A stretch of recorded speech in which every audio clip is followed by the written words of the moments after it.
ఆంధ్రప్రదేశ్ తీర ప్రాంతంలో కొత్త తుఫాను ప్రభావం తీవ్రంగా పడుతోంది. దీని కారణంగా తీర ప్రాంతాల్లో జనజీవనం పూర్తిగా స్తంభించిపోయింది. బలమైన గాలులు గంటకు 90 నుండి 110 కిలోమీటర్ల వేగంతో వీస్తుండగా భారీ వర్షాల వల్ల విస్తృతమైన వరదలు ముమ్మరమయ్యాయి.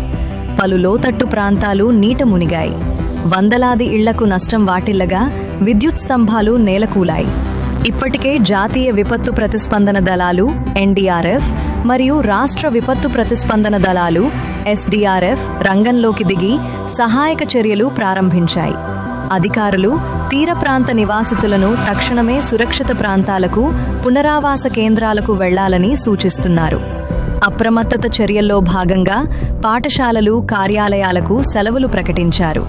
ప్రధానంగా విద్యుత్ సరఫరా అంతరాయాలు, టెలికమ్యూనికేషన్ వ్యవస్థ స్తంభించిపోవడం వల్ల ప్రజలు తీవ్ర ఇబ్బందులు ఎదుర్కొంటున్నారు.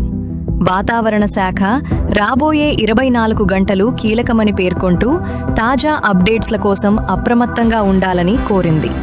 స్థానిక పరిపాలన అన్ని విధాలా ప్రజలకు గరిష్ట మద్దతును అందిస్తోంది. తుఫాను ప్రభావంపై మరిన్ని వివరాలు ఎప్పటికప్పుడు అందిస్తాము.